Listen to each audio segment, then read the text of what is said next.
Hello, everybody. My name is Gilda Ross. I'm the Glenbard Student and Community Projects Coordinator. It is another beautiful night in Chicago, and I promise you that the time that you're spending with us tonight is time that will be well spent and valuable for all families. I want to thank the sponsors who make this all possible. You just saw the slide of our many supporters. We thank them. We thank you for the gift of your time and your trust. We also put up a slide about our social media. We're hoping that you will like us on Facebook and share and share and share. This series that is now weekly and virtual is really open to anyone, anywhere. And we're just so happy that already so many of you have called in tonight on this Zoom. Yes, it's open to everyone. So I thank you for that. Very, very important for you to get out your paper and your pencil, because you will be writing down feverishly tonight. We have a handout that's been placed on Frank's GPS page at glenbardgps.org. Jerica Slade is also putting it in the chat, so you'll be able to access it. Frank will begin in a few minutes and has brought some friends along with him tonight. Speaking of friends, Frank is a dear friend. He is experienced at his work. Very seldom do we get to introduce someone who has 48 years in the business, 35 years of presentations. So really a true expert in every way, shape, or form. So without further ado, my friend, our expert tonight, Frank Palmasani. Take it away, Frank. Thanks so much, Gilda. We're going to have an opportunity in a few minutes for you to watch the video that I produced on conquering college costs. And then after that video, we'll have a panel of people that'll be able to answer your questions. Jill Halubitz from St. Ambrose University, Olivia Ryan from St. Ambrose, and Mike Gavick from Bradley University will be here. We'll be able to field all your questions. I hope you certainly benefit from this video. Gilda had mentioned that I've been doing presentations for quite a long period of time, and the situation right now is so interesting because, as you'll see in the video itself, we have a system that's quickly going to be moving.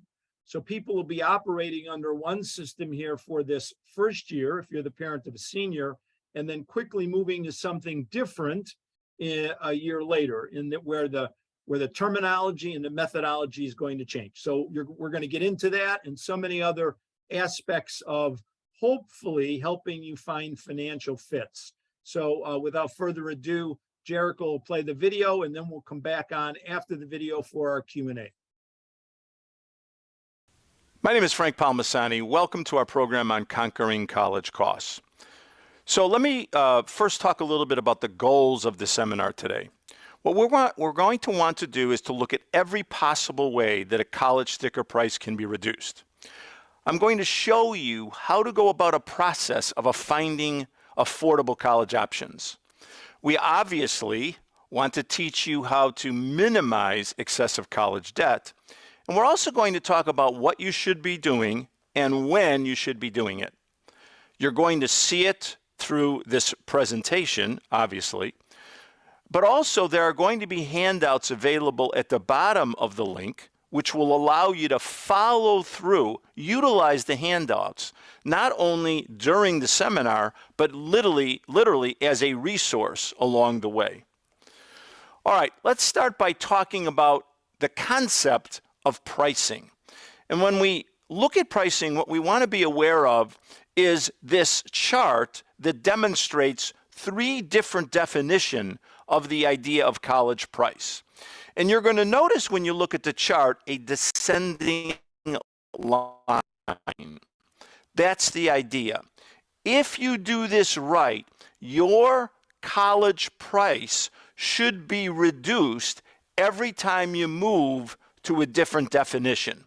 Of course, the first definition is the listed charge. We'll simply call that the sticker price, a price that you can find on most college websites. But you also want to be aware of the fact that every university has a software program available on their website. The software program is called a net price calculator. Using the net price calculator, you can get a better idea of what you would actually pay, your estimated net price.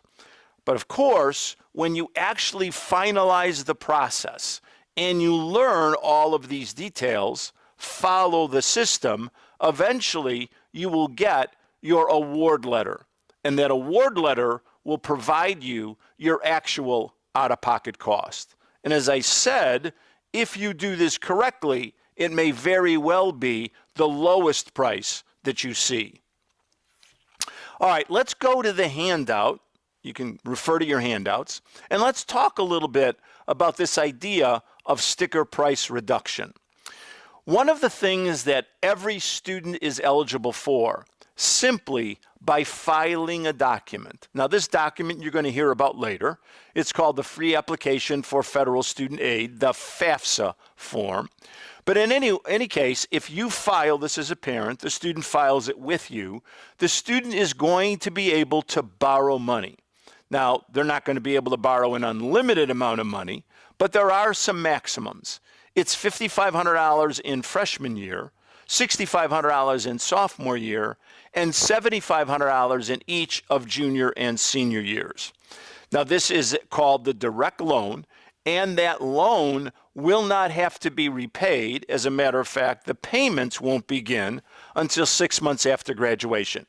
If the student goes beyond 4 years, there's also an additional amount that they'd be able to borrow. Now, in addition to that opportunity, if the student files the document, many young people are able to find jobs on a college campus. Some of these jobs are called federal work study, others called part-time employment, but most of this is really dependent on the student's initiative and industriousness to find work. You know, I've seen of varying amounts of money that students can earn on college campuses. $3,000, maybe as much as $6,000 or more, depending on where they might work. All right, let's move on to what would be other opportunities. Now, these particular opportunities are very much tied in to not only filing the document, but having this financial information that I'm going to talk about later assessed. And if and when it's assessed and there is need that is generated, in other words, this calculation, which depending on when you file, so if you're the parent of a senior, the calculation is going to be called EFC. That's the number that you're going to be looking at. If you're the parent of a junior or indeed a student less than junior year, sophomore, freshman, and you're eventually going to be filing, because you don't file until after October 1st of senior year, the terminology is going to change. It's going to be called your SAI number, your student aid index. But in any regard, if indeed this number is lower than the cost of the institution, now we talk about this concept of demonstrated need. If the number is quite low, or your income is quite low, because they have a new system in place where they're going to be establishing income tables for this first grant. It's a federal grant called the Pell Grant, and eligibility may very well exist for this particular program. Typically, Pell Grant eligibility is going to be in that $6,000 to $7,000 range as a maximum, and then move lower from there.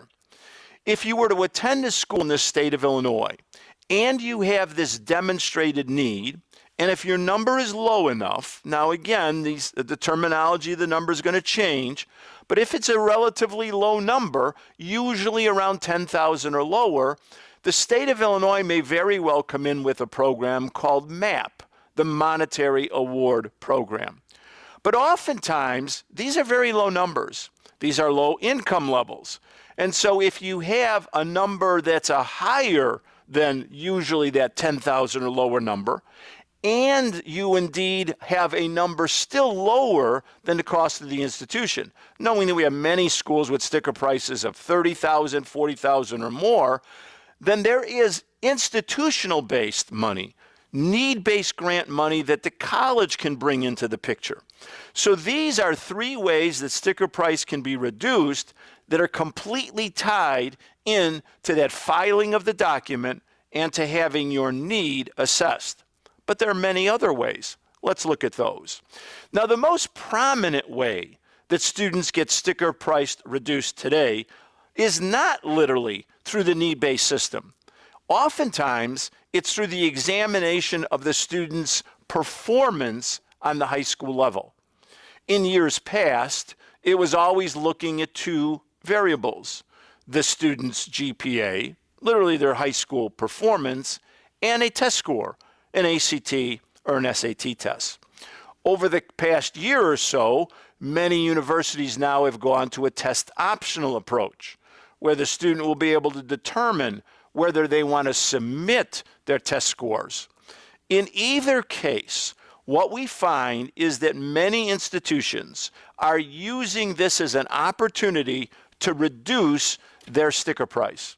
They're calling it a merit scholarship, an academic scholarship. Some of it will be based on the combination of the GPA and the test score. For some institutions, if the student does not submit the test score, they'll simply look at the GPA, the performance in high school, and make a determination on the dollars they're willing to award in this merit scholarship world. Now, you have to be a little careful here, because you can't go through this process using this universal approach, because there are some universities that will say for admission, they will look at only the high school performance, but if the student is wanting a merit scholarship, they want the test score included. So have conversations with your admissions people at universities to see what approach they're using. Let's talk a little bit about the concept of athletic money. Now, I'm not referring here to that, greatest athlete, the student who may indeed get a full ride. I'm really speaking here about students who participate on the high school level and want to continue to participate on the college level in athletics. That can provide some opportunities for some resources to indeed lower sticker price and indeed make your institution affordable.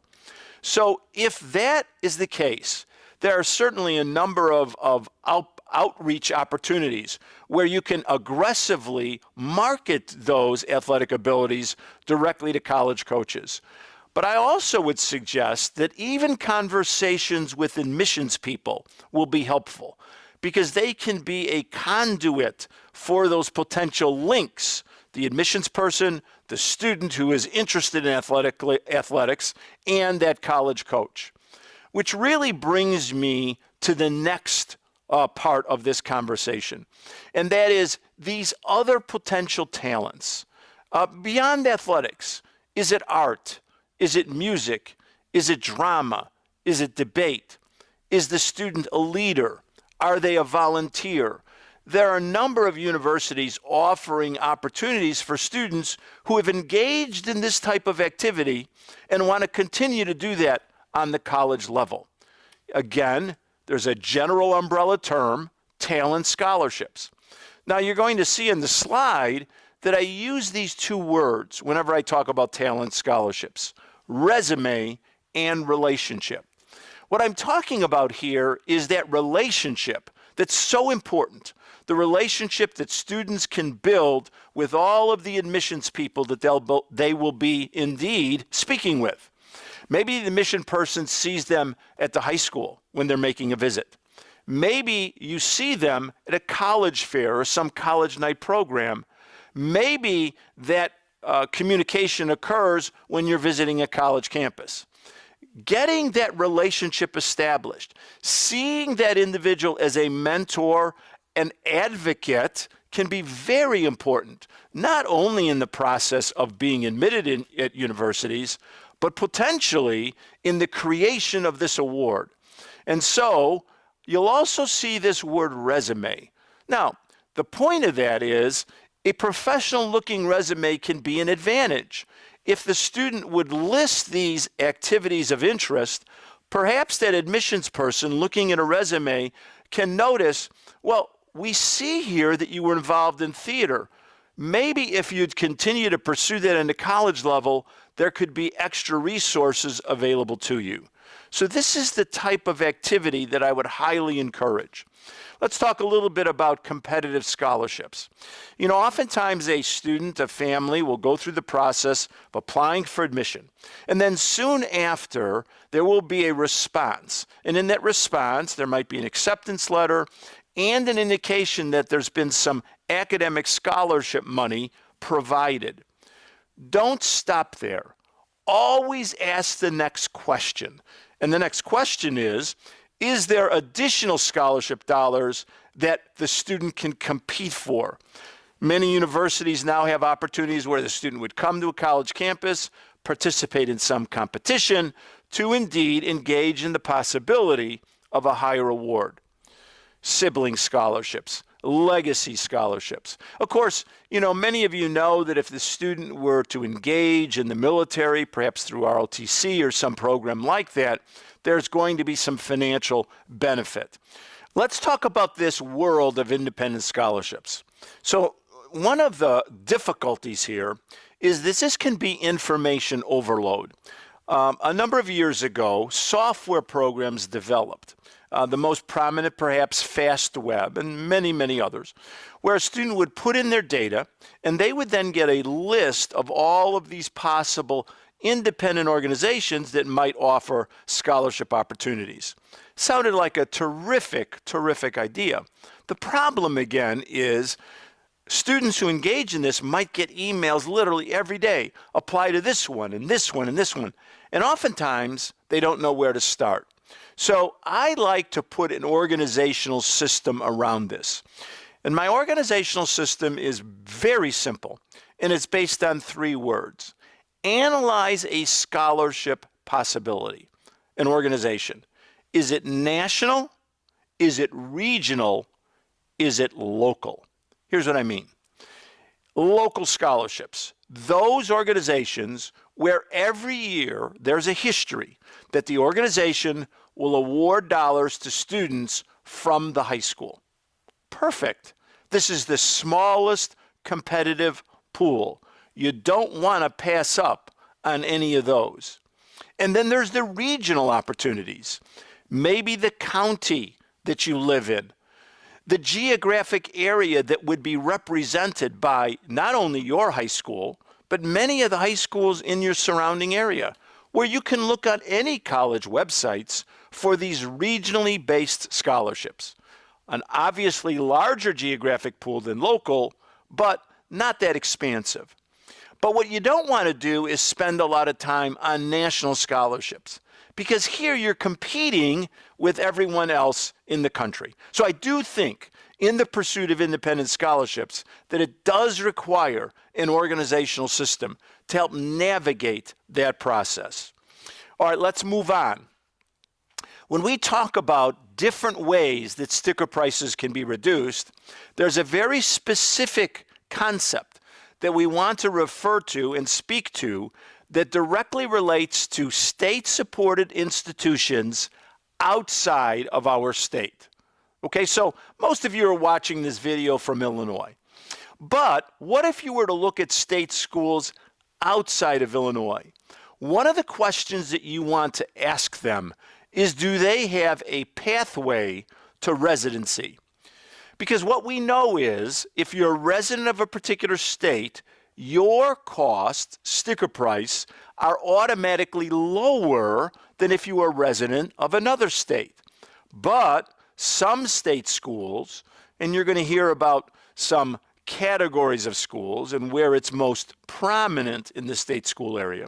But anyway, some state schools will actually talk about, here's how you can become a resident, viewed as a resident, and this will automatically lower your sticker price.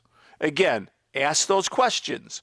Does your institution have a pathway to residency program? All right, now we could go to another handout, and that handout is called the planning phase, a very important part of this presentation, because this is the part of the presentation where we really get into this concept of finding affordable college options. And I love this diagram. We've been using it for years and years to try to visually get people to understand how all of this works and how you want to communicate with your son or daughter, getting to be an ally, getting you to be with them an ally in this process. The diagram represents 3 variables that all are about the concept of finding the right fit. There's the academic variable. You know, when we talk to students, let's say I was engaging in a presentation with a big student audience, and I would say to them things like, you know, it's very important that you find schools that have the program that you're most interested in. Schools that have the quality of the program that you're most interested in. And places where you can be academically successful. Now, most students would look at me, understand that concept, shake their heads, they get it. And then we would talk about it's really important that you find schools where you're going to feel comfortable, where the atmosphere is right for you, the location is right for you. Obviously, this entails a lot of conversation and potentially visiting college campuses. Students get it. They understand that idea. And then we say, and it's really important that you find schools that don't put you in a position of borrowing excessive amounts of money. Ones that could have a financial implication long-term in your life. Wow, that's a much more difficult idea for students to handle. They don't have the expertise. They don't have the experience, the know-how to really handle these financial questions. That's why for years I've done this presentation to parent groups, because ultimately parents have to be involved in this process, helping their son or daughter, helping their child recognize it's the meshing of all 3 variables that need to come together. And as a parent, we're going to help you in this financial end especially. In some cases, parents, you're going to have to save your kids from themselves, from making a very bad financial decision. All right, let's talk a little bit more about that. So in this process, what we're basically doing is using a model that's been used for years from counselors about academics. You know, they talk about the concept of applying to schools that might be reaches, applying to schools that you know you're going to get in. Well, let's use that same concept, but let's apply it to the financial end. Let's talk about financial reaches. In other words, places where when you look at your affordability and then you try to match that, not with the sticker price, but this column 2 approach, this net price, using the net price calculator, you see that it seems to be beyond your capability, right? And indeed,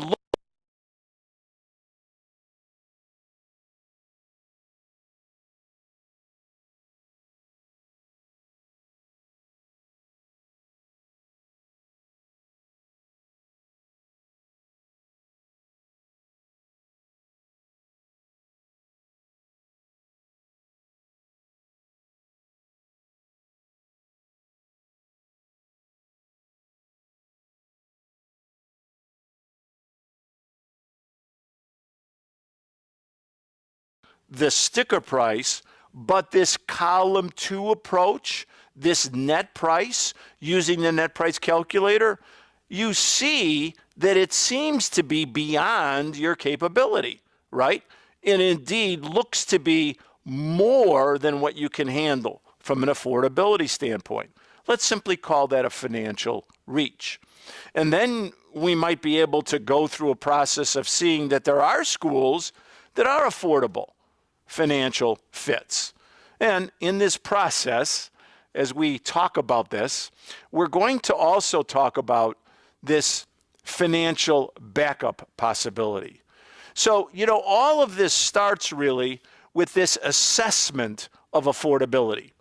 And of course, as we assess affordability, one of the first conversations that families have to have is the difference between reasonable borrowing and excessive borrowing. What would reasonable borrowing look like? Well, if the student can borrow $5,500, $6,500, $7,500 in each of junior and senior years, somewhere in that $30,000 threshold or lower over their 4 years, and that's a student loan, not a parent loan, the student takes on that responsibility beginning 6 months after graduation. That's when that payment begins. Well, that might deem to be reasonable. I want to step back a second, and I want to talk a little bit about what's been going on currently in the area of student borrowing. As many of you know, there has been a moratorium on students having to repay student loans. Now, these aren't all the loans out there. These are specifically the government loans, the direct loan programs. So there's been a moratorium on that repayment. There's been a lot of conversation politically about getting rid of big excessive debt that some students might have. And I've seen some different thresholds mentioned. Understand there's no guarantees here. There's no sense that this is going to continue in, for the future. So I believe that it's more logical to do this, understanding this is the political conversation today, but we don't know what that's going to look like in the future. So the idea of being able to come up with an understanding in the family, what is reasonable borrowing and what is excessive borrowing? And at what point are you going to say, all right, we can handle this type of borrowing as a student, as a parent, because we'll get into parent loans later, but we don't want to go beyond this point. All right, the second bullet in this particular slide is how do we assess affordability systematically? In other words, taking this idea of, okay, this is the amount of money we've had in savings and think that's your college fund, that's fine, but there might be a more exhaustive way to assess that affordability. So one of the things you're going to see in the handouts is I do have some questions that I present to you. And what I want you to do is to go through those questions, thinking about cash flow, thinking about tax credits, thinking about money that you've spent on your son or daughter now while they're living with you that you won't be spending when they're in college, right? So the transfer of cash flow, obviously savings, reasonable borrowing, and putting that together systematically as what you believe on a yearly basis your family can afford to pay for college. So that's the concept that we're going to suggest as it relates to assessing affordability. All right, third bullet, and this is going to be unique. You probably have never heard this before, but I'm going to introduce to you the idea of pricing categories, so that when you get into certain types of institutions, you're not only going to see different sticker prices, but you're going to see different philosophies on how they reduce sticker price. Some categories are more inclined to reduce sticker price. Some categories of institutions are not inclined. Think of it like discounts. Discounts when you go to certain car dealerships, right? That's a common idea. So think of it the same way. Are there going to be certain dealerships that are more likely to discount? Are there going to be certain types of institutions that are more likely to discount, lowering your sticker price? This is what happens. We're going to introduce that idea to you in a few minutes. And then the importance of using the net price calculators. Now, again, let's review this. I had said earlier that there's software programs available on every college website called net price calculators. And the idea is that this creates your column 2, right? This gets you away from sticker price and gets you to get a general idea, an estimate of what you might actually pay that institution, the net price. Not official, hopefully not the lowest cost, but still gives you a general idea. However, caution. The caution is that we're going through a transition period of time. And the transition period of time is we have 1 year left. The parents of seniors are filing a document with terminology and methodology that's been there for years and years. It's going to flip. So if you're the parent of a junior out there, the terminology changes and the method changes. The number of questions in the document is going to be reduced. Some of the particulars are going to change. The number that is calculated will probably be lower. All of these variables will fall into place. The net price calculators you use may not be able to reflect that future potential net price. So parents of seniors, you're using a net price calculator that's functional.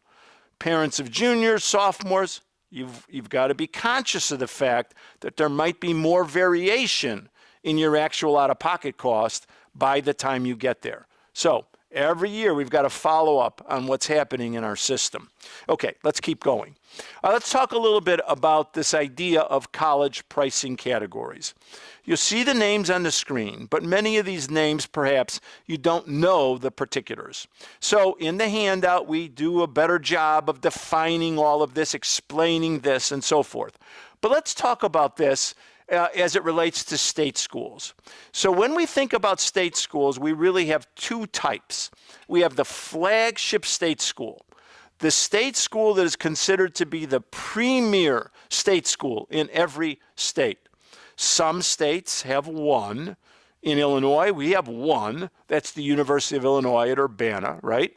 But we might go into Indiana, and they would certainly say, well, we have two flagships, Indiana U and Purdue.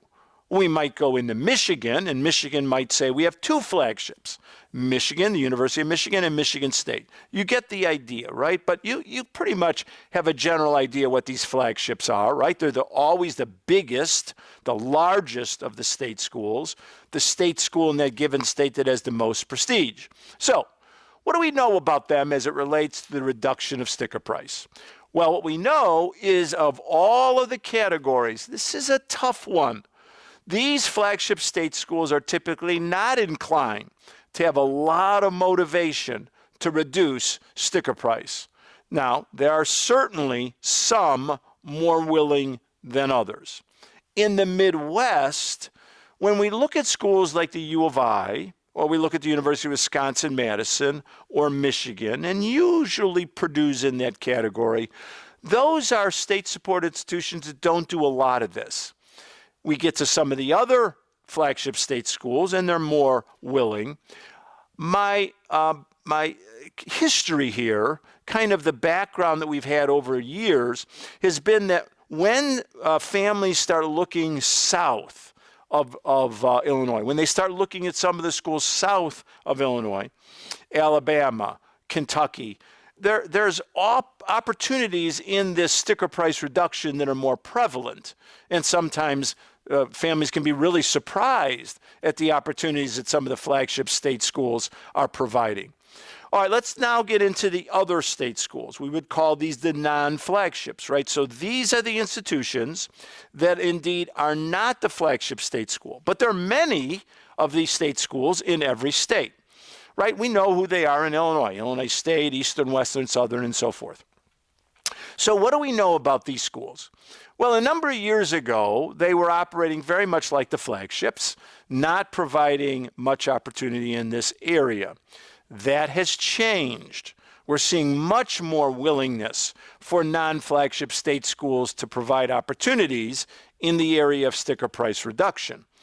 And especially when you get into state schools outside of Illinois, because now that pathway to residency pops. And so you're going to see some state schools that are talking, some flagships, not many, but mostly non-flagship state schools that will provide merit scholarship opportunity and maybe even in-state tuition costs. Those conversations are really important.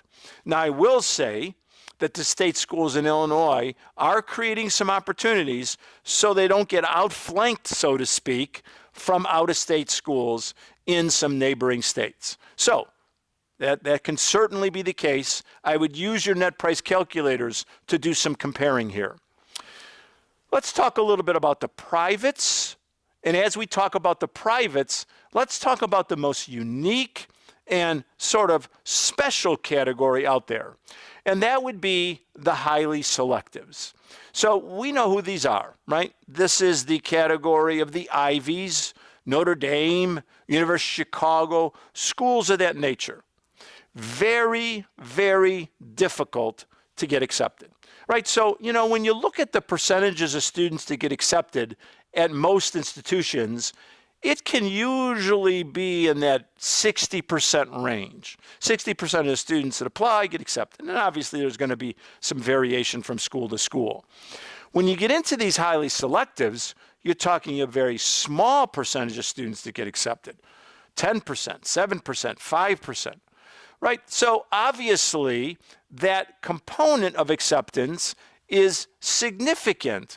But one of the things on the financial end is, because of that, they are not likely to offer the resources on the merit side that you might see at all of the other categories or many of the other categories of institutions. Now, this doesn't mean that sticker price can't be reduced. Now, you have to remember, of course, these also are the highest priced institutions out there. So when you look at their sticker prices, they're going to be significantly higher than everyone else. However, they have their own system to determine sticker price reduction, aid eligibility, right? So use those net price calculators. You might be surprised. Go to a Harvard, go to a Vanderbilt net price calculator. See if that net price fits in to your affordability.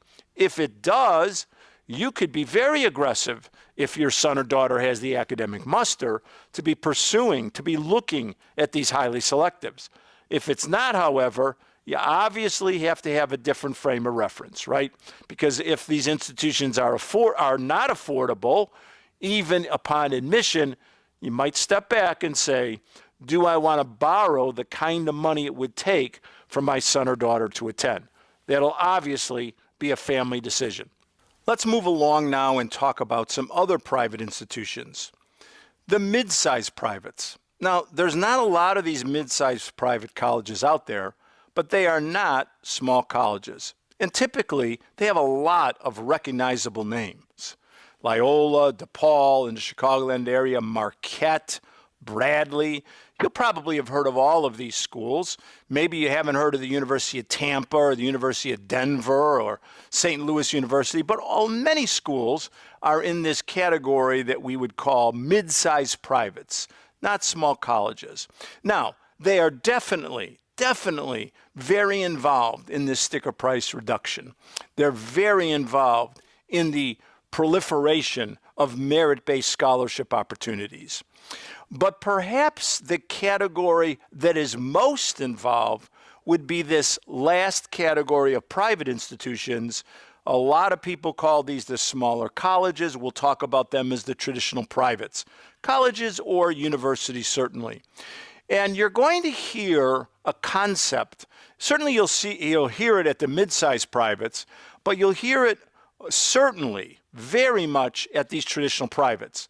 And the word is stacking. And the concept of stacking, if you go back to that topic of sticker price reduction, and as we went through all of these different aspects, different possibilities of sticker price reduction, you're going to hear that they talk about how they put these together, stack them together to make what they would consider to be very attractive award opportunities. All right, so these are the prominent 5 categories. So the theory is that you want to assess affordability and then use your net price calculators, look at institutions in the different categories to see if you can find financial fits. All right. What happens, though, if none of that works? In other words, you look at different categories of schools, you look at net price calculators, you assess your affordability, and everyone appears to be beyond that affordability. Do you just throw in the towel? Do you just go ahead and say, okay, I guess we're just going to have to borrow excessive amounts of money, maybe putting the student in jeopardy, maybe putting the family in jeopardy? Well, perhaps you would want to consider two other backup options. You know, when you think about college cost, one of the things you want to recognize is that a major piece of it has nothing to do with the classroom experience, and it has nothing to do with the degree at the end of the experience. It is the living experience, right? Students living on a college campus can be costly. Well, what if the student were to actually live at home? Look at the schools that are in your surrounding area and save on that room and board cost. Now I'm going to share with you some personal background. I have 4 children. 2 of them lived on a college campus and 2 lived at home. They're all working adults, and I can guarantee you something, that the 2 that lived at home are still fine. Nothing happened to them because they couldn't live on a college campus. Now, that doesn't mean it's for everyone. I'm not suggesting that. I'm just saying, in the mix of finding affordable college options, maybe that's an option you would have to consider. Here's another one. Let's assume that you want your son or daughter to get a degree from a certain type of institution because you believe that a degree from that institution will give them a leg up in the workforce when they graduate. Certainly many people have that point of view. So you use your net price calculators, you look at the net prices over a 4-year period of time, given that type of institution, and you come to a conclusion that it's not affordable. It's not affordable for 4 years. It might, however, be affordable if you're only talking about 2 years. Now the community college option becomes a real opportunity, right? Here's where you can save resources because those costs are so low. Indeed, save resources to be able to potentially use them for that institution you really wanted, still giving them that degree that you thought was so important. All right, quick review and a suggestion. Take a look at the sample family handout. Again, who knows what your situation is? We certainly don't know. Don't know your son or daughter's test score, don't know their GPA, don't know your financial mix and what the calculation will demonstrate. But what we're suggesting simply is we take an example family, give you some parameters, and suggest that using this idea of a 3-column chart, you can do the same thing. This is what the planning phase is all about, so that you can help your son or daughter assess, looking at numbers. We're not suggesting, maybe this is the conversation you would want to have with them, we're not suggesting that you can't apply to certain institutions. But looking at column 2, it appears there are going to be financial reaches. So apply, but don't just apply to those schools. Let's make sure that we also apply to some financial fits, and maybe everyone should have some financial backups. Now you're going to notice in this handout, in this sample family, column 3 is not completed. And column 3 cannot be completed until you actually execute the process and obtain your official award letters. So we should talk a little bit about that, right? Applying to financial reaches, applying to fits, applying to backups. Now let's execute. How do we do it?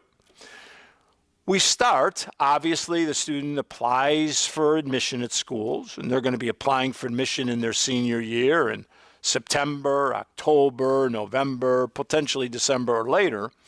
But more significantly, after October 1st of the student's, your son or daughter's senior year, not before, but after October 1, at October 1 or after, you're going to complete the document.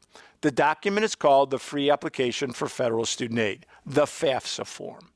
This information, this financial information they're going to ask you and you're going to provide, this information is going to go to a processor. The processor is going to do a calculation. Again, seniors, that calculation is going to be called EFC. Juniors and lower, that calculation is going to be called SAI. That number is going to get transmitted to you, and then it's going to get transmitted to every institution that you list on the document. FAFSA allows you to list 10 colleges, and there is no logic in my mind to listing less than 10. Find 10 schools. Find 10 schools, typically in categories across the spectrum that we've already talked about. Because ultimately, for them to go to work, what does that mean? For them to go to work means to create an award for you. Certain things have to occur. One, the student has to apply and get accepted. Fine. Maybe they'll have applied by October 1, but even if they haven't, that's okay. They can still apply later, but in addition to the student applying and getting accepted, they have to receive these results, the results from this FAFSA document, this EFC number or this SAI number. It's that information that's going to allow them to create your award, your column 3. This is what you've been after, right? And so imagine now, if you do this correctly, that sometime in the months of December, January, you get these awards. You have these 8, 10 options sitting on your kitchen table. You have months now before that May 1 deadline. That's the deadline for the student to make a college choice. You have months to process all of the 3 variables. What schools are the best academically? What schools are the best from a field standpoint? And then potentially, what makes the most sense financially to your family? So, can't do it, before October 1, but you certainly should do it soon after October 1 of senior year. The beauty is the information they will be requesting will be from a tax return that's already completed. So, you'll have that tax return in front of you. You'll be able to answer the questions they ask, income questions, asset questions. We're going to get into that in a second, and be able to generate the results and be able to have enough time to analyze, process before you make that final choice. Let's talk for a few minutes about the variables that are going to actually drive this very important number. Again, EFC or SAI, depending on what year. All right, so let's start with the primary variable, and that is parent income. They're going to ask you to report the adjusted gross income, the bottom line of the front page of the tax return. And then they're going to take out certain characteristics. They're going to take out federal taxes, state taxes, your contributions to Social Security, FICA.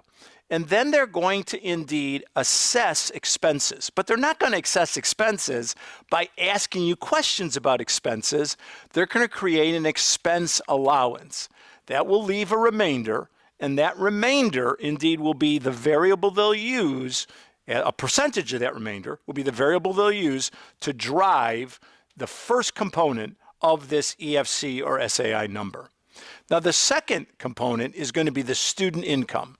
Again, same idea, taking the income from the tax return of the student, but they're going to indeed free up some money. What they're going to basically say is if the student earns around $6,000, a little over $6,000 or less, then no dollars from those earnings are going to be added to this number.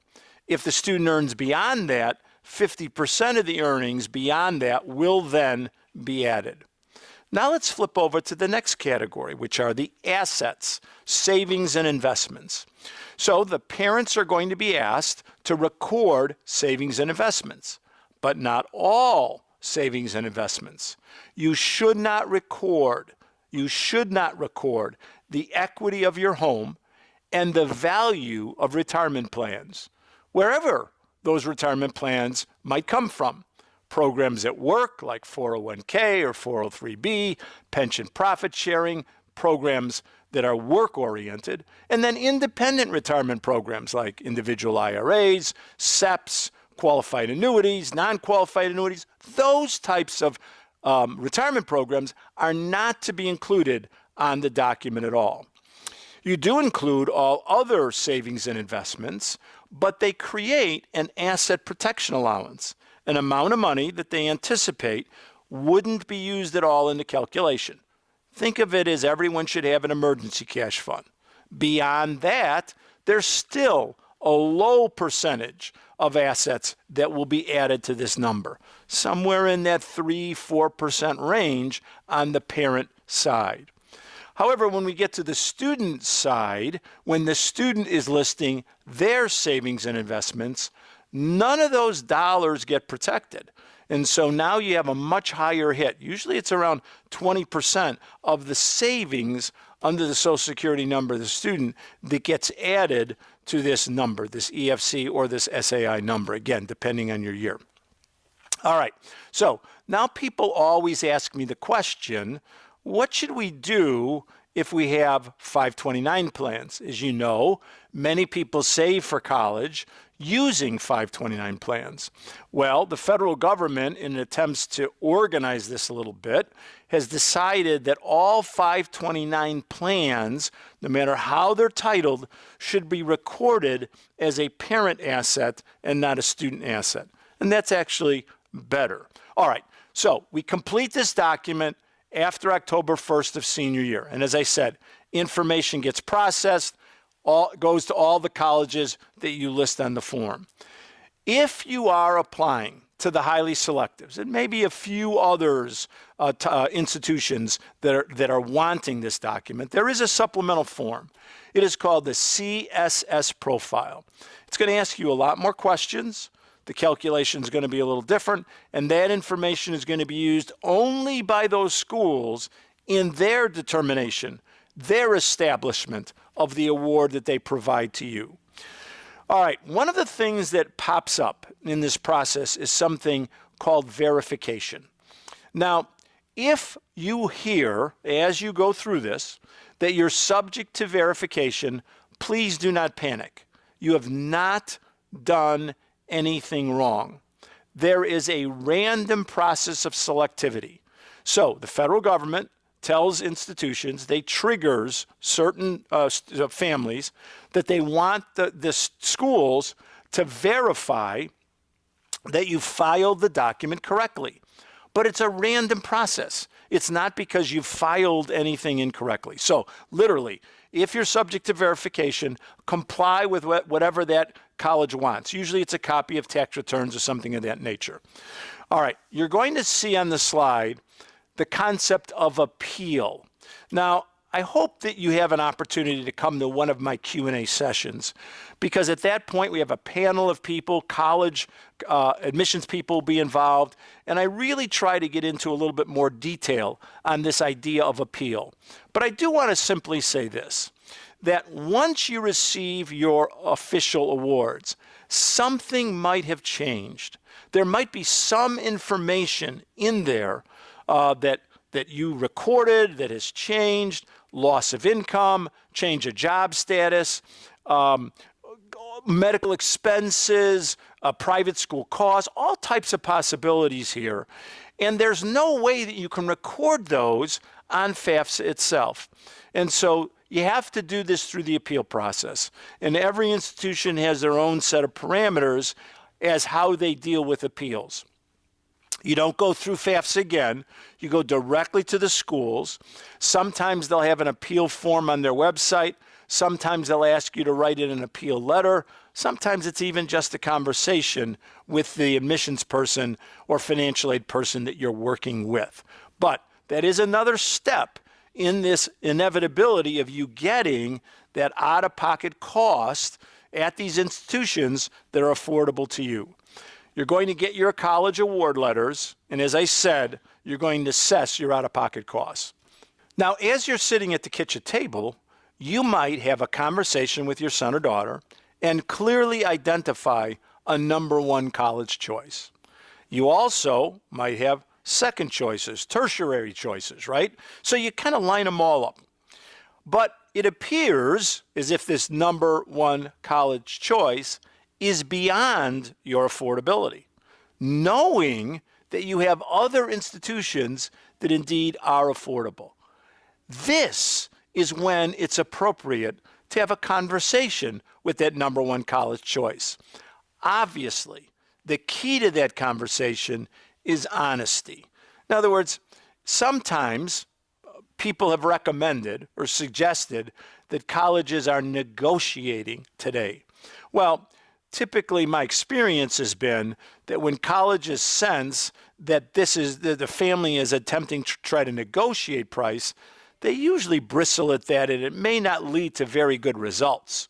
But ultimately, if the scenario that I've laid out is accurately your situation, and you approach it with honesty, we have systematically calculated what we can actually afford. We have other institutions that have reached that threshold. Your university is our son or daughter's number one choice, but it appears to be beyond that affordability. Is there anything we've missed? I think you'd be surprised when you approach it with that type of honesty that you may find some universities willing to work with you to make their institution affordable. You know, that concept of the family affording the institution and the institution recognizing this is a two-way street. There's benefits on both sides. If students attend schools that they really can't afford, and the only way they attend is that the family borrows excessive amounts of money, students and parents borrow excessive amounts of money, the data suggests that those students don't have the best chance to persist and graduate compared to students that aren't in that situation. Secondly, the federal government asks colleges, mandates from colleges that they post their loan indebted ratios. And so obviously, universities are sensitive to this. They don't want to see families have excessive college borrowing. It's not good PR for them. So understand that it can be a win-win situation as you go through this process. You're going to make your final college choice. Now, a part of your mix, a part of your affordability is a recognition that in addition to a student borrowing, the parent may have to borrow as well. That's why one of the handouts I have is an entire section on college borrowing. You know, the colleges are going to present a loan to you. This loan is called the Parent Loan to Undergraduate Students. It's a federal loan that is available to the parents of undergrads. However, you may be conscious of other loan options. Maybe borrowing against the equity of your home makes more sense. Maybe internally borrowing against a retirement plan makes more sense. Maybe going to an alternative private lender on the student's end, having them take out a supplemental loan. So all of this is covered in that handout. The point is you may choose the PLUS loan, but don't feel obligated to do it. All right, hunt for campus employment. I'm going to suggest that families get into this early in the process, maybe as early as during orientation in the summer. You know, most of colleges today, universities today, are going to want students to take a loan class, an online loan class, so that they understand what their obligation is going to be after they graduate.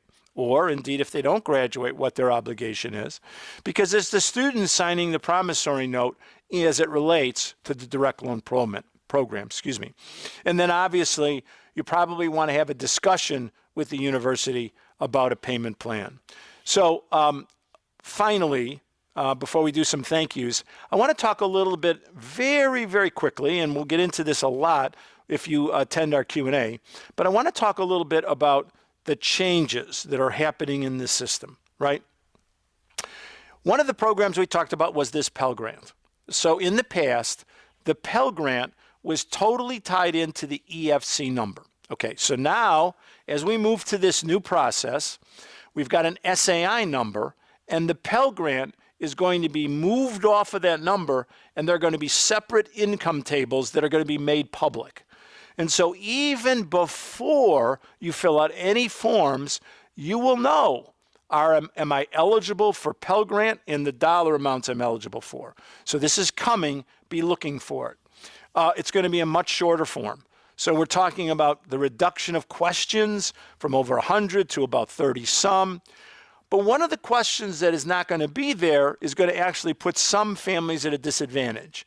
Because right now, they ask you how many members in the family are in college. So if you have 2 children in college, the result, that EFC number, is reduced. That could be very beneficial to the award letters that families are presented with. As we go into the future and we go to this new SAI number, that question is not going to create a reduction. More than likely, you won't even see that question. And so that SAI number is actually going to be higher. So this is a variable that could impact in a negative way some families. That's why it's really important that families have communication, conversation, relationships with colleges. It's going to end up being a part of the appeal process as opposed to being part of Fafsa. There are some nuances that are going to be changing as it relates to divorced families. Right now, parents of seniors, the family that files is the family where the child lives most of the time. The income and assets of that family. There's conversation about that changing in the future. We've got to follow that.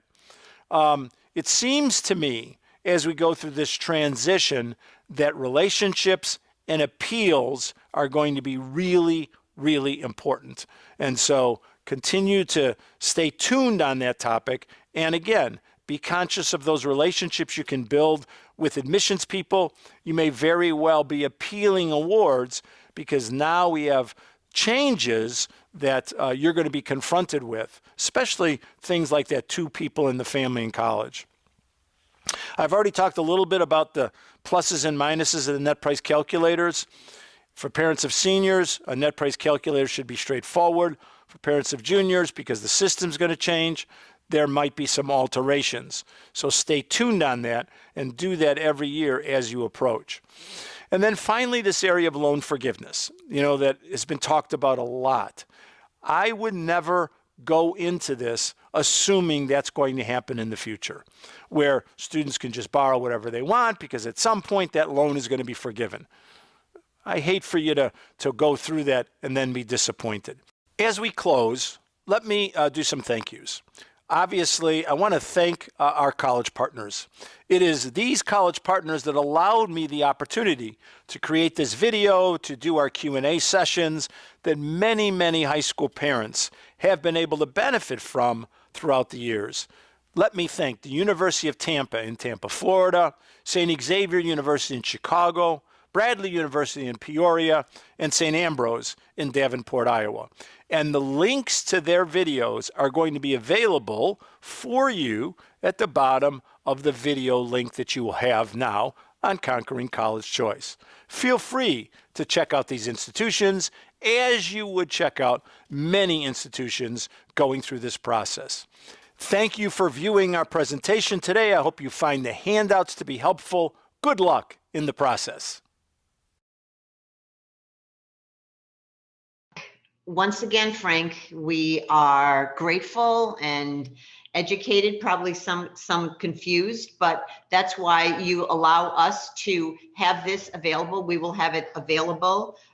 You can find it in just a couple of days at our Glenbard Parent Series YouTube channel. It will be in the Glenbard News. The people can email me and ask for it as well at gilda_ross@glenbard.org. As people are thinking about their questions, I have a question for you. What is the number one question that comes up every single time you've given this presentation? Well, one of the questions that often we hear is this issue of a divorced family. How exactly should we handle this? Who should fill out the document? What information is going to be asked for? And this is where the process is going to flip.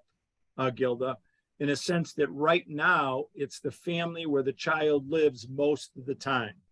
So if I was divorced and my daughter lived with me more than 6 months during the last 12-month cycle, and I had not remarried, it would be the income and the assets of myself and my daughter, not my daughter's mother.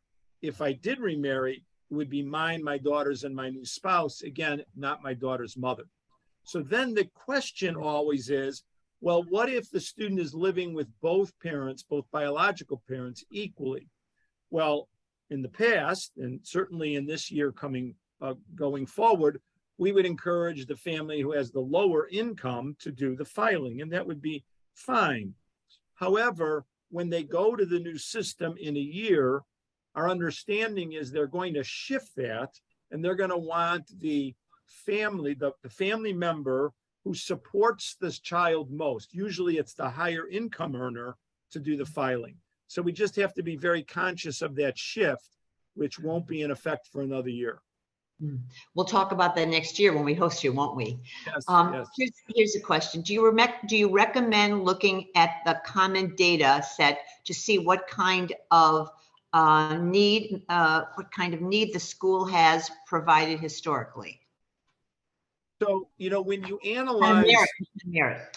yeah, when you analyze, your institutions, certainly any background you can get on history can be really important and effective for you.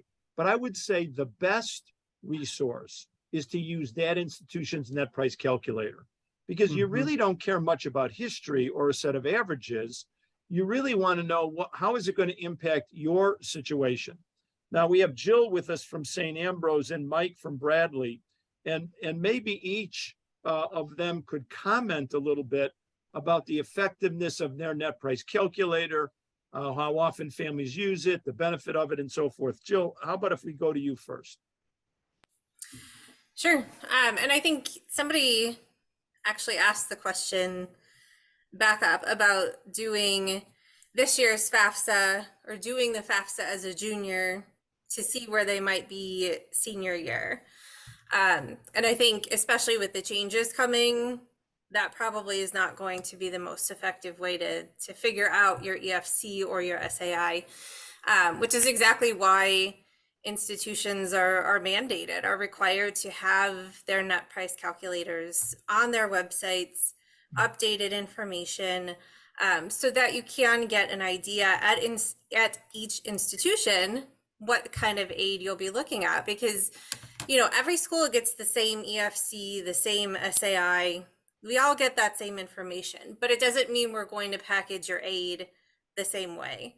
Every school kind of functions differently in that realm. So using each school's individual net price calculator is truly going to give you the best idea as far as where you're going to stand with aid at that particular institution. And it does allow you the opportunity to input some general income information, GPA information, things like that. So we'll take those things into account as well.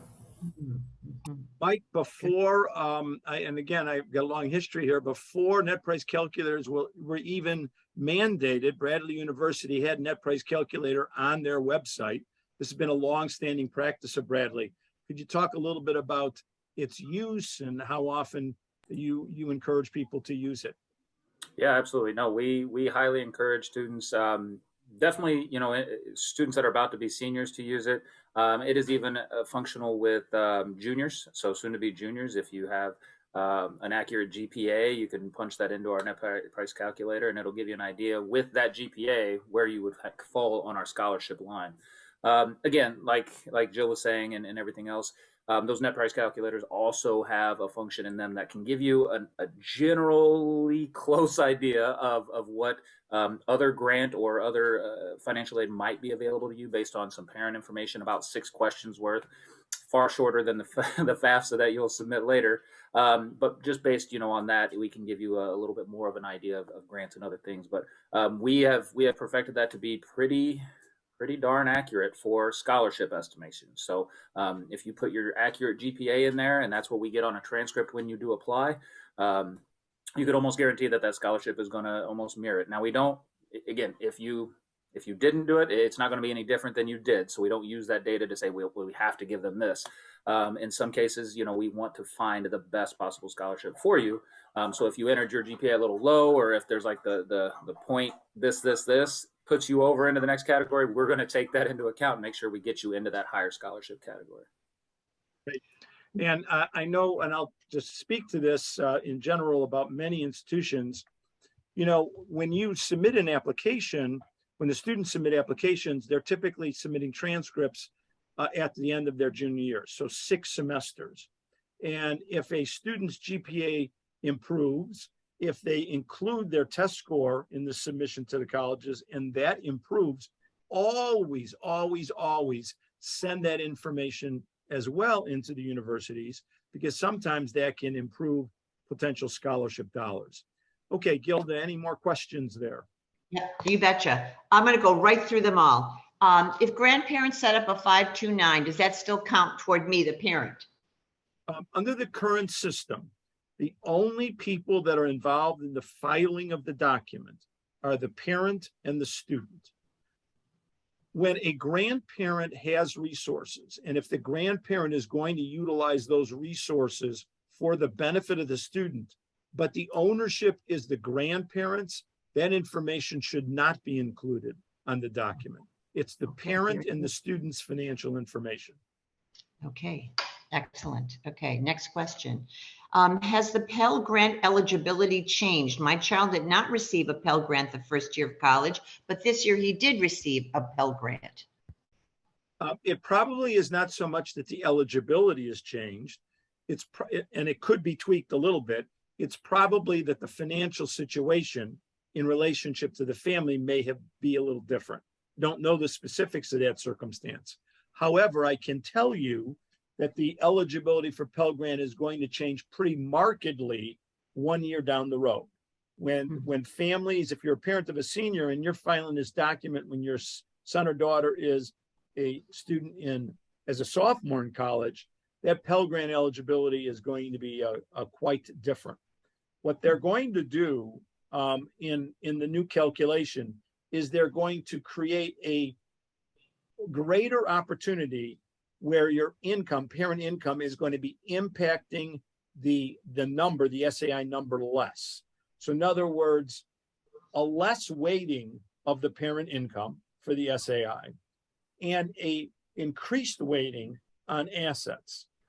So it's the inner workings of the system that are eventually going to get to a number. One of the things I also mentioned in the video, and I hope you picked up on, folks, is that the Pell Grant eligibility is going to be determined by this table, this income table, and they're going to make that table public. Now, they're nowhere near ready to do that, but at some point, as we approach the following year, you're going to see these income tables, and you'll be able to say, family of 5, I've earned this. This is my adjusted gross income. I'm likely to get X in a Pell Grant. We've never had that before. It's always been after a calculation, but now families are going to have that opportunity to get a quicker look at Pell Grant eligibility. Should you move money out of savings so that you can get more, say invested into your mortgage, which I believe you said we don't report? One of the beauties of net price calculators, and Mike and Jill spoke very affirmatively and positively about its use. And remember that they're planning techniques, right? It's not like information's going someplace and somebody's subjectively looking at it. These are really designed for the family to do planning. And so if you're concerned about anything in your financial position, especially assets, because you can do anything you want with your savings and investments, right? If you think your savings and investments might be negatively impacting something, well, play around with net price calculators. See if, as you're reporting your situation today, as if you're filing the document today, here's how you're positioned. And then here's your result. That's what the net price calculator gives you. And then say, well, what if I put some of this money into the equity of my home and I, paid down the equity of my home, or I put some of this money in a retirement plan or whatever, would it impact? Many cases it doesn't. And so you don't want to do this, and you don't want to do these moves in the dark. You want to know, does it have an impact? And this is what the benefit of net price calculators can do for you. Mm-hmm. A FAFSA has to be completed each year. If financial details change, increase or decrease in salary, savings, etc., will the student's aid, etc., therefore the cost of tuition for subsequent years change as well? Yeah, great question. FAFSA is done every year, and it's a reflection of the income and assets from that year that they're looking at, right? And so when changes occur, obviously awards might change, but this really allows me to segue to Mike and Jill, because not only can there be change of income from year to year when filing the FAFSA, there can be change of income from the time the family files the FAFSA and looks back at that year prior, and then to what's actually happening now or forecasting in the future. So this is a part of the appeal process that I spoke about earlier. Mike, could you maybe go elaborate a little bit about how Bradley would handle appeals? And I know there's typically two kinds of appeals. So Mike, if you could talk about the special conditions one, and then Jill, maybe you could speak to another form of appeal that typically occurs in the back end of the system. Yeah, no problem. So yes, we definitely work with families very closely when it comes to things like changes in income that happen outside of the established timeline that the FAFSA has. And it happens often. We deal with, we try to help with families that run into this. You know, you file the FAFSA in October, things have changed by December, and you need to let somebody know. That's us. You come straight to the universities you've applied to, you go straight to your admission counselor, or myself as a director there. You know, you want to make sure that someone is helping you establish a special circumstance appeal based on your FAFSA you submitted. With that information, you know, we get the option to say, okay, what has changed? Is that income, job change, job loss, major medical, and then just, you know, a whole section of other that could have affected you financially throughout the past few months of filing that FAFSA. And again, I say past few months, but it's actually that previous year's information. So even in between the year that you didn't file on, and then even any of that time leading up to being admitted and getting a financial aid award and all those things that happened more recently, we can take that into account and really help you kind of find ways to adjust that FAFSA based on the institution you've applied to help you appeal for additional financial aid should there be job loss, income loss, and other things like that. We put a form right on our website. That's what we do. Many schools have different ways of doing it. I know most are moving towards the digital quick file. Let's get it to us. Let us get it reviewed so that we can help you quickly. But you simply submit that. We may then go into asking about, okay, can you send additional information, your most recent tax return or the job loss changes, any of that stuff. So pretty straightforward. It's just your admissions counselors will be pretty much your main key helpers in getting that process rolling. And then myself and directors of financial aid, wherever they are throughout each university, will help take that data, that new information, and see if it does make you eligible for additional financial aid. Okay. This is somewhat related, I think. Jill, can we hold out? I want Jill to comment on another aspect of the appeal process, and then we'll get to the next question. Jill, please. Sure. Yeah. And I think like Mike touched on the special conditions process that is typically a lot more involved, you know, at different universities requiring additional information that may result in more aid because income has changed, marital status has changed. But if it's just a general appeal that, you know, everything on the FAFSA is the same, income is the same, nothing really has changed. St. Ambrose or Bradley is your first choice school, but as we're looking at out-of-pocket totals, you know, we've calculated what we can afford and what the out-of-pocket total is. We're just still a little bit off. You know, is there anything additional that can be considered? You know, not factoring in major changes. In that case, we just have a general appeal process. Families would fill out a document, fill out a form that goes to our financial aid director. She would then review that information and determine if perhaps there's an endowed scholarship that, you know, is set aside for particular cases like this that aren't necessarily, you know, put out there for everybody to see. But you know, in those situations, you could just do like a generalized appeal. And again, this is where relationships with your admissions counselors go a long way, especially with a general appeal, because we are your advocates. We know your family situation. We know how much your student does or doesn't want to attend our school. And we're the first ones really to go to bat and advocate for you, for the student, for the family. So Mike touched on it. Frank has mentioned it multiple times. So keep that in mind as you're working with us throughout the process. Right. Bears repeating, right? Thanks, both of you. Yes.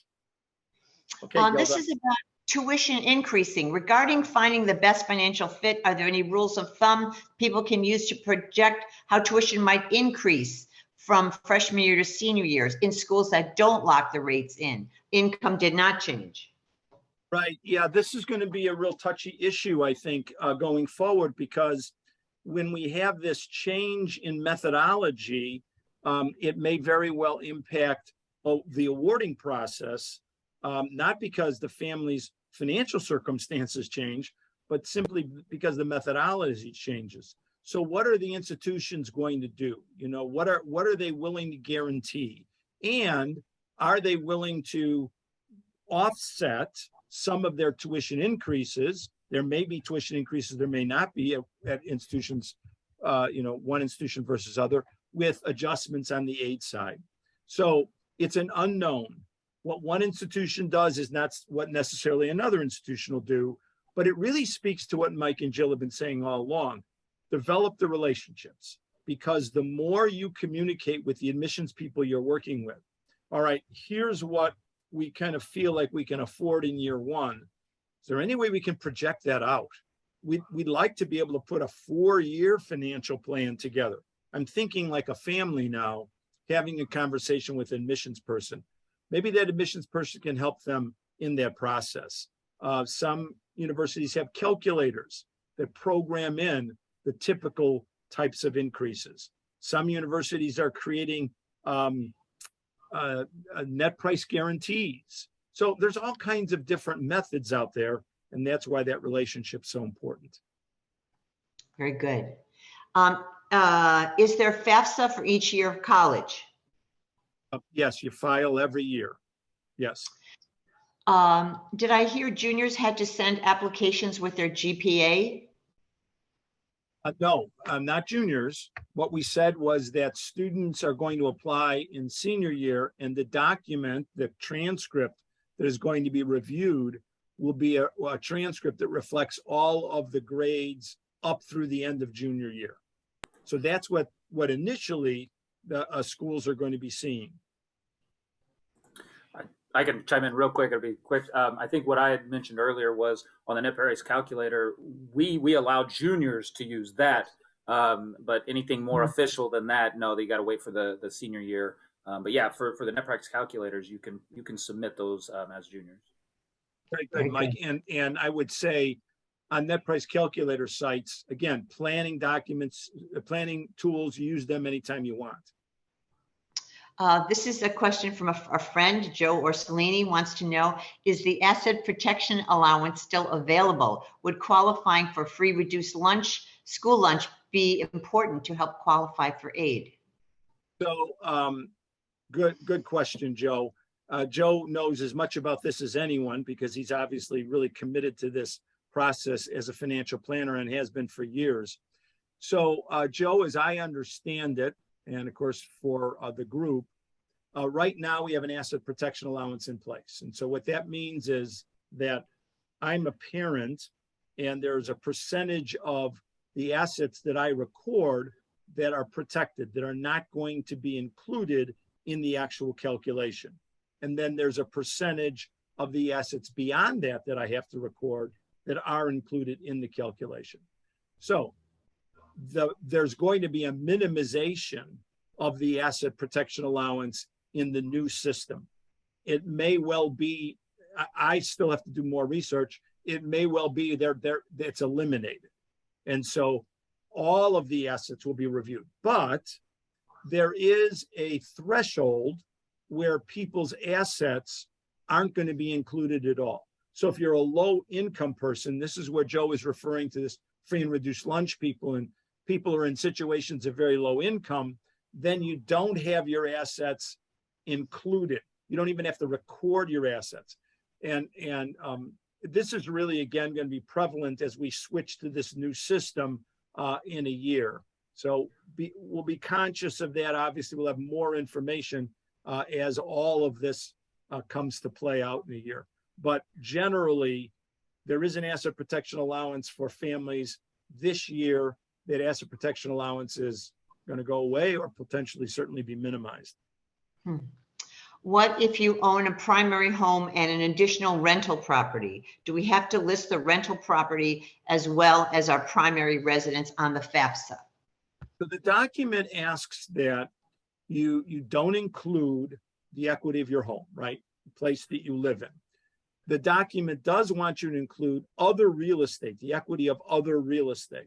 But the document also says that if you own a business and you have less than 100 employees, you don't list the value of the business. So this is a little tricky, but if you're a personal owner of secondary property, you would obviously have to list that, the equity of that secondary property as an asset.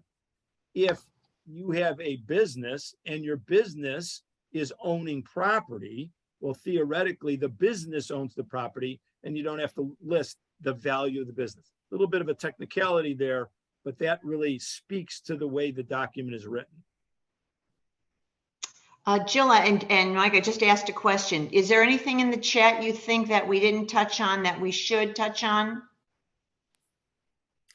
I think there was just the one question about juniors' GPA being reviewed by colleges and if new grades or scores will count to be admitted. I mean, and again, I think the answer to that question will kind of depend on the school, but thinking about when students are applying to schools, generally we're looking at grades and academic information through the end of junior year, because they're applying, sometime in the fall. Certainly a school like Ambrose with rolling admissions, I mean, a student can apply in February after they have their first semester grades, sure.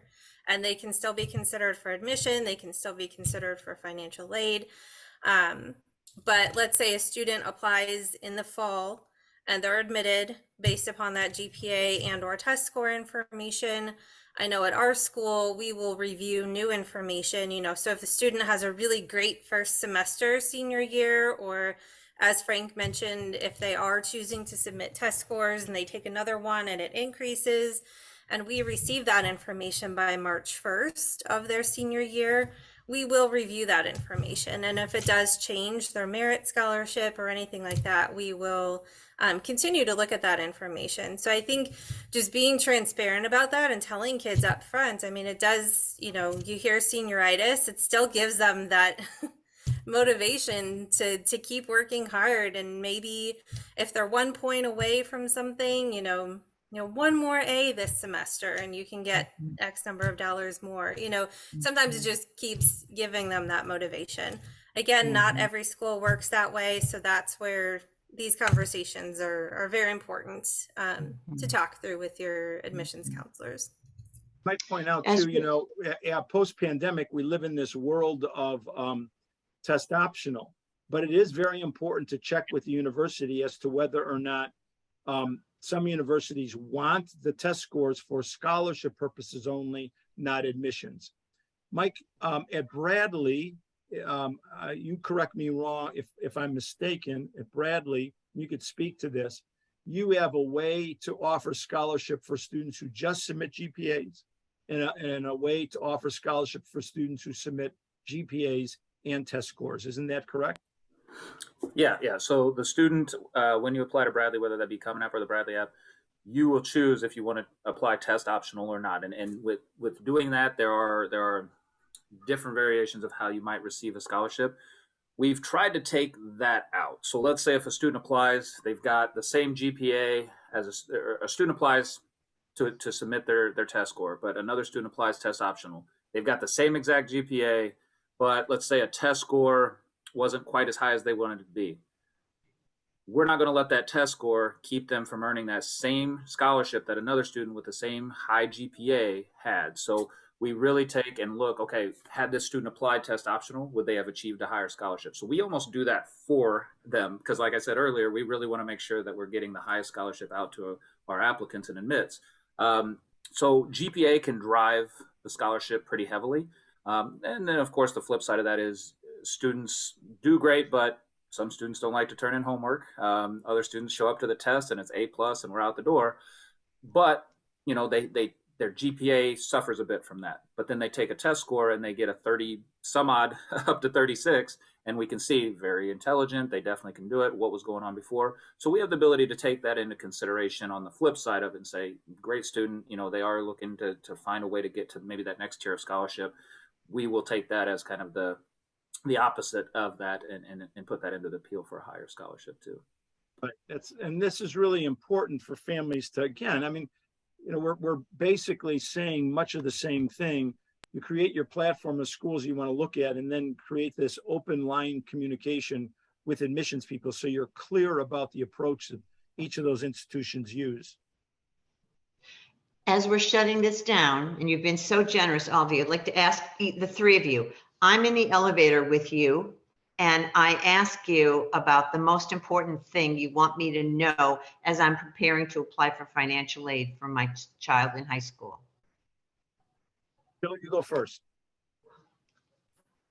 Yeah, I would say we have this conversation all the time. Should I file? I'm not going to file. File the FAFSA. It does not hurt anything if you file. And it certainly helps too, you know, if financial situations change. We talked about this appeal process. We talked about this special conditions process. If you don't send your FAFSA, if you don't file that, we have nothing to base that change and that additional information on. So there are so many families who kind of waver, you know, should we file? Should we not? We didn't get anything for another sibling, probably won't get anything. And that's okay, you know, but you never know what could happen or what the situation is going to present. So file the FAFSA, even if you don't think that you should. Very good. Mike, what about you? What do you think? Oh, okay, go ahead, Mike. Yeah, sure. So pretty straightforward. I think if I'm in the elevator with you, I would say, yes, do the FAFSA, but number two, or well, more importantly, don't leave any schools that your student or you are interested in off the list just because of their sticker price. You know, everybody gets scared of that sticker price up front. And, you know, Frank mentioned it as a sticker price, but, you know, really after you get done with everything, you get admitted, you earn a merit scholarship, you go through the FAFSA process. It is remarkable how much that number will change for many, many families and continue to change as we do certain things like we've talked about today. As you work with those colleges very closely. So my thing I always tell families is don't take a school off the list. XYZ may be cheaper up front, but give that other school, that school that you think is a financial reach, like Frank said, give them that shot to go through the process with them, get admitted, get that money, get that scholarship and grant money, and find out really what it is that school's going to cost. Good advice, people. My piece of advice to families, Gilda, is create a lot of options. The FAFSA allows you to list 10 schools, and I never understood why families would not have 10 options available. Explore, continue to push your students to explore all different types of institutions. Get as many out there as possible. They may not apply to all 10, but certainly many students do. But get 10, get them thinking about looking, examining different types of schools, complete the process. You'd much rather be in a situation, in the end, they have that kitchen table be filled with 6, 8, 10 different options where you can examine the academics, the feel, and the financial together to come up with that best fit rather than 1 or 2 options. It's just really common sense. Excellent advice. Thank you for all of your time, your expertise, your passion around the topic. We will share this out. I thank all the many people that are still listening in, everyone. We'll see you again soon. Thank you, everyone. Appreciate it. Have a good evening.